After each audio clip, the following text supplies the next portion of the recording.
viewers, thank you for joining us this afternoon. Today we're going to be taking a closer look at some of Apple's new gadgets. We have the Apple Watch Series 2, which launches today, and Apple's new AirPod headphones, which will be launching next month.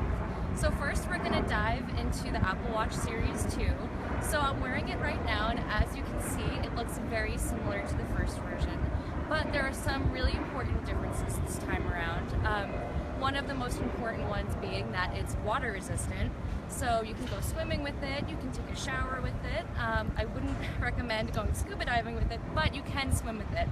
So right now we're actually going to take a look at that water resistance and test it out so you can get a feel for what to expect. So we have some water over here.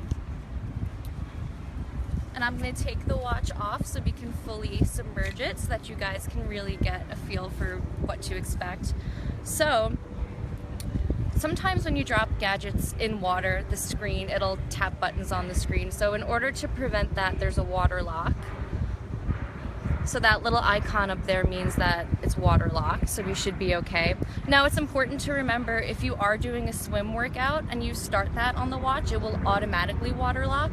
That button that you press in the dock is just a precaution if you aren't swimming and for another reason you want your watch to be water locked. So here we go. Let's drop it in. Oh, I'm nervous. All right, this might not be the best band to use for this, but that'll be okay. It'll dry off. Okay. So as you can see, it's fully submerged in water. The screen isn't reacting at all. No apps are being opened. So the water lock, just to be clear, prevents the screen from reacting. It's not, you don't need to turn it on to make the watch water resistant. It'll always be water resistant. So now that it's been in there for a few seconds, let's take it out. Turn it back on. Try it off. There we go. So once you take it out, it'll tell you to twist the digital crown to make the screen work again. Don't worry, that sound is not bad. That just means that it's getting rid of any of the water that might have been inside it. So how does it eject water? So that sound actually prompts the speaker to eject the water. You guys, anyone who tuned into the Apple keynote might remember that demonstration on stage where they showed the speaker and they showed little squirts of water coming out of it. It's not that dramatic in real life, so you probably won't really notice it, as you know, we didn't notice it right now. But that's why it makes that noise, because the sound itself is pushing the water out of the speakers. So, as you can see, the screen responds like normal. It's functioning just like it normally would if it wasn't wet. Even though it's still wet, I can still use the screen and it works well.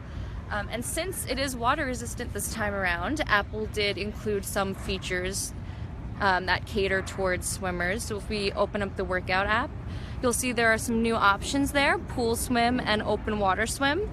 And when you launch one of these, this kind of just gives you a rundown and tells you what's going on. This basically tells you that it's going to water lock the screen, and it explains what's going on there. So as soon as you launch that pool swim or open water swim, it'll lock the screen for you. So other than water resistance, Apple is throwing in some other features catered towards people that like to work out with their watch. And the most important one, other than water resistance, is a GPS sensor. So this means that if you wear this while you're out for a run and you don't have your phone with you, it'll still be able to keep track of your pace, your distance, and it'll be able to map your route for you. So I actually tried this out a little bit this morning. I didn't get to go for a run with it, but I did turn off my phone and I logged an outdoor walk as a workout. And if I could just grab my phone for a minute, I'll show you right now just like what you'll see when you log a workout like that. So just one moment. So when you start an outdoor workout, it will automatically kick in GPS, so you don't have to worry about turning it on or anything like that. And I got this nice little map showing where I walked this morning, even though my phone was completely off. So that's something that you can really imagine as being useful for runners, people that want to see where they ran, athletes, that kind of thing. So that's just a little taste at what you can expect there. And Apple did mention that some app developers are already taking advantage of this. like there's a hiking app called View Ranger, I believe, that will be able to tell you when really cool sites are nearby when you're on a hike, even if you don't have your phone turned on. So it'll be really interesting to see what developers do there. Now again, this isn't something that's completely new in general. Other fitness trackers have that as well, but it's great to see Apple doing it. Now, speaking of working out, we're going to be moving on to Apple's AirPods, which some people have had some concern about the AirPods maybe falling out of your ear while you're doing a workout. So we're going to put that to the test today and see exactly how comfortable they are and exactly how well they fit when you're doing a workout. So my colleague Anne here is going to actually do a workout with the AirPods. Hi Facebook.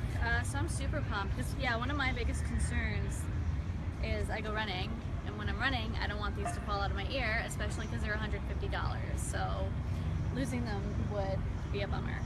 All right. There you go. I've actually never put these on before, so.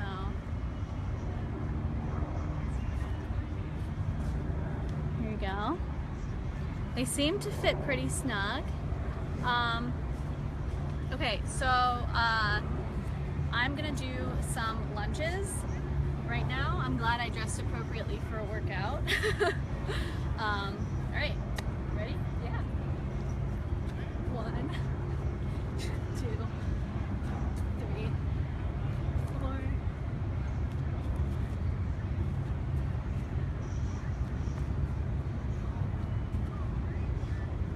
Oh my god.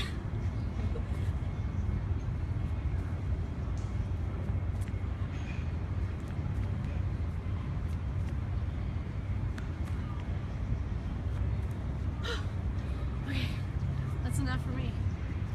So, honestly, I felt they fit pretty snug in my ears. I didn't feel like they were gonna fall out at all, which is great. I was really worried about that. So, yeah, it's good. So we're gonna bring on another time editor to do another workout and try these babies on. This is Olivier. Hello. Here we go. Thank you. Good luck. So I'll do some running in place.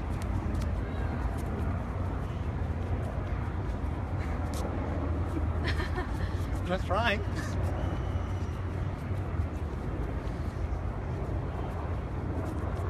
They're not moving. Really rock out to that No. music.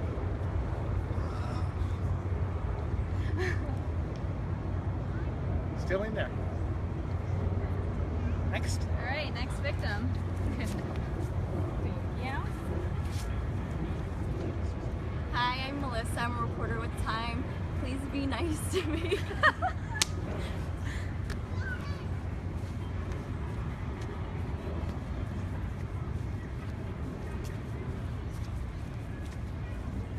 Also, tell me when to stop. I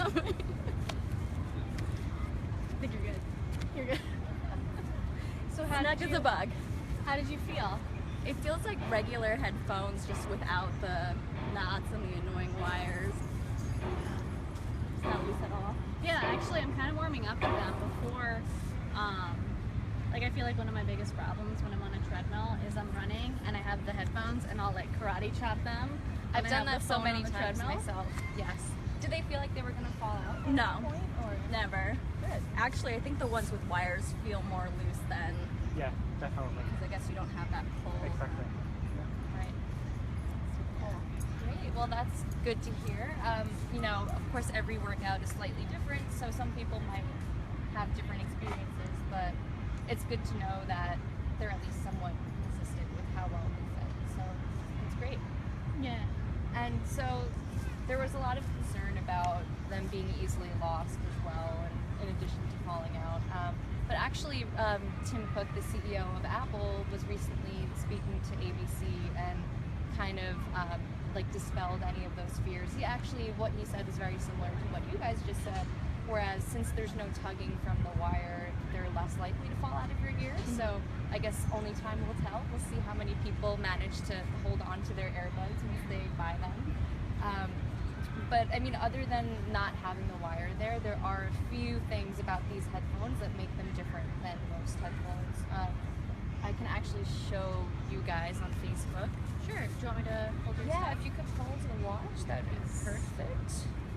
So one of the things that Apple made a big effort to kind of fix with the AirPods was the annoying process that sometimes you have to deal with when